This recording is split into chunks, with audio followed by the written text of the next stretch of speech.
welcome everybody from all around the world and happy Earth Day. And we hope that everyone will be inspired today to participate in rethinking the home of tomorrow. 谢谢所有的好朋友，我代表新北市谢谢大家的参与。刚刚Nigel提到的波士顿透过科技提升为民服务的效率跟满意度，我非常赞同科技的创新跟进步。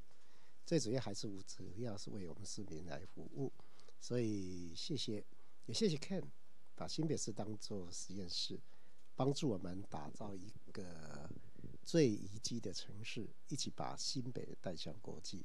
谢谢你们的帮忙。昨天我在市政会议就再次说明，新北市签署气候紧急宣言，纽约 VLR 宣言不会只有口号，会落实来行动。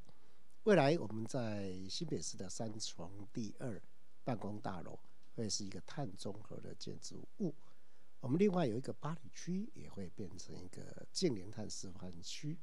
所以再次谢谢大家从世界各个角落参与今天的视讯论坛，你们的努力，我相信大家都看得见。我们大家一起加油，谢谢。But we have a few questions lined up. I'll kick off the first question for Ching Yu. Are there any other things that New Taipei City are doing to celebrate Earth Day? Yes, actually, there are so many forums today in Taiwan, not just New Taipei. I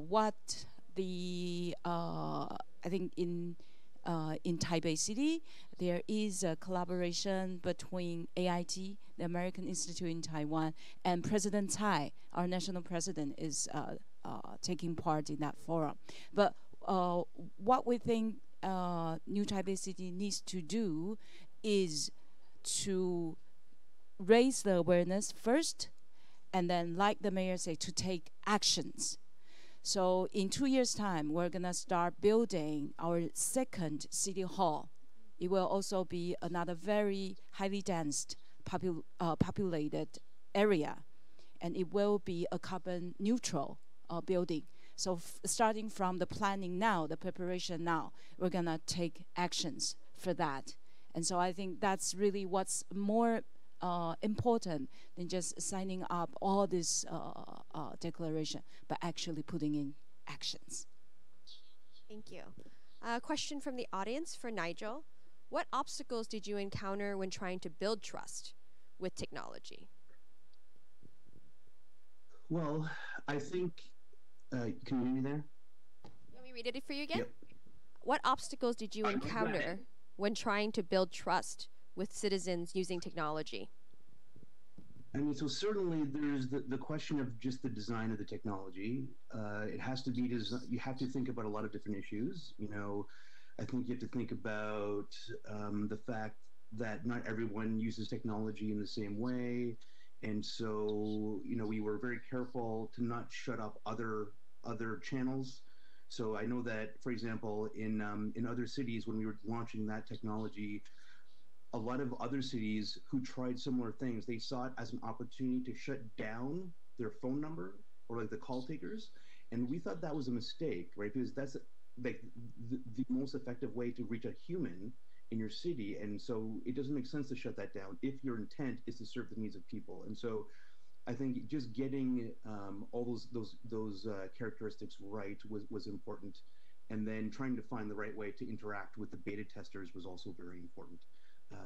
You know, they had lots of ideas, and you know, is it our job to pull up all these ideas? There was far more ideas than we could have done, and so we had to figure out the right way to handle that situation. Kent, can you give us examples of previous cases where MIT's Media Lab has collaborated with other cities around the world? Sure. Well, we have now, I think, 9 cooperation agreements with cities. In Shanghai, we're working with Tongji University on a project we call the Living Line. It's the redesign. It's not really redesign, reprogramming of a street that's about 1 kilometer long. That is becoming we call it a living line because it's a living lab, but it's literally the line of the street. And so it's becoming a place to test new ideas, particularly about building community and having the resources that the local population needs, and to collect the kind of data to evaluate them, as Nigel talked about. In Andorra, we're doing lots with that country. It's a country scale living lab, but there are only 60,000 people, I think, that live in, no, sorry, 90,000 that live in the entire country. But we're helping them to evaluate the effectiveness of their COVID-19 policies. For the one, we're helping them look at a future of renewable energy. They want to become a zero energy nation, net zero energy nation. We're helping them think through the challenges of an aging population and how to design technology and housing to support that. In Hamburg, this will be the last example, I could go on. In Hamburg, we have a number of projects underway, but the most interesting was at the height of the refugee crisis. We were working with them to develop a site for the 2024 Olympics, but then they got hit with this influx of 80,000 refugees they were estimating into one city. So we built a Cityscope platform that allowed the community in a bottom-up, community-driven way to decide on the sites to build permanent housing for the refugees. The mayor had three criteria. One, it had to be totally community-driven, bottom-up. The mayor wouldn't decide. Secondly, that there would be even distribution of the refugees, not creating ghettos, in other words, so they could be assimilated. And third, every district, rich and poor, had to share equally. So it was, so we built a platform that allowed them to achieve those goals. And it was quite successful. We won a European Design Award for the most effective response to the refugee crisis. And just today, we had the opening ceremony for our newest City Science affiliated lab in Ho Chi Minh City. It's very close to here. I think I just saw another question pop up. How do you deal with the cost of innovation, particularly for countries such as in the south of Africa, where funding is not as easily or readily available? What recommendations and advice would the two of you give countries such as those? Well, I mean, that's a tough one. I will say that innovation doesn't need to be expensive.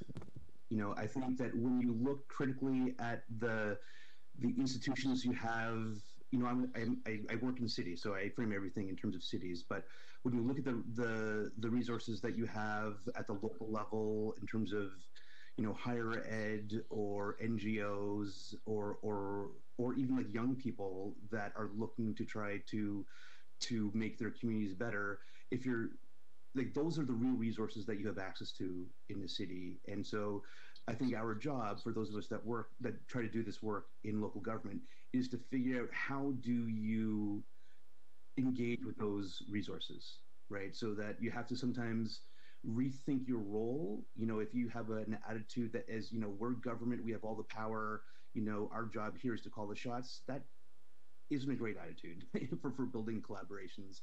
So I think that if you're open-minded and creative and collaborative, the resources are there, even in the poor city. Yeah, I think that's exactly right. We have a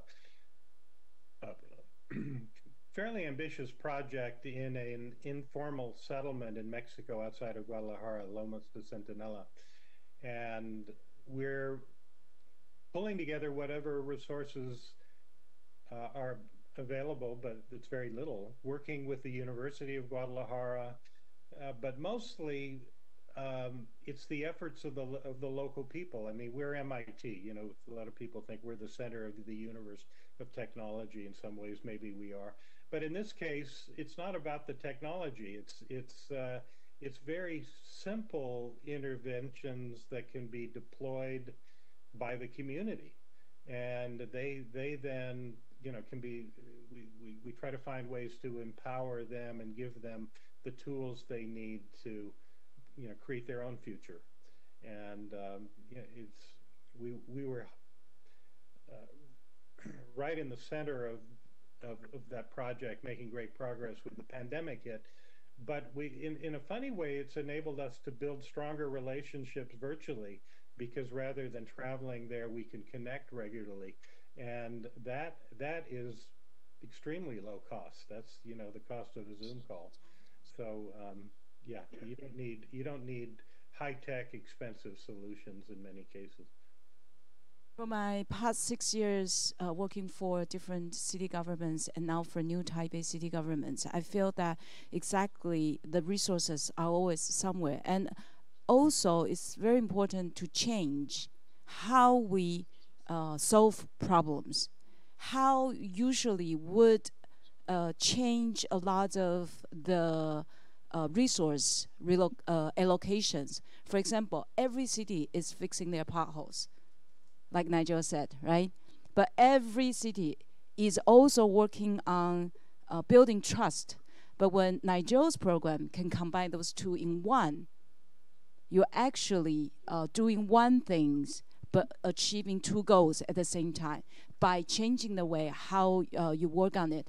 And I think for New Taipei City, it's very important for us to learn and to share our experiences with international city partners, and also walking out of our comfort zone to try to collaborate with MIT Media Lab and embracing people like Susan, who came to Taiwan as a COVID refugee, but turned out to be cheering and a cheerleader for many of the things that New Taipei City and our Secretariat are doing, because we're, again, like I echo everything you say, open myself up, open our city government up, embracing Susan. And she has changed in many ways how we work on our project. I can tell you the Earth Day Forum will be a very different one without Susan, without her input. But also it's because we're embracing MIT Media Lab. We're embracing all these new ideas into what we want to do. And I can see that when Nigel and Kent, you're doing the presentation, Mayor kept nodding. Maybe you cannot see that. So I feel this is just the beginning of our collaboration. And you guys, you must come back. And all the city science labs around the world should visit us. And I'm extremely excited about the competition. So we'll do whatever we can to assist on that. I think I could not have wrapped this up in any better way than what just happened here, getting compliments and also looking into the future. But this is all the time we have for today, and we don't want to keep everybody up later than they should be, or from starting their day at work. But thank you so much for joining us, and I look forward to seeing everyone's submission into the Home of Tomorrow competition, and see you soon. Bye. Thank you. Bye. Bye-bye. See you both.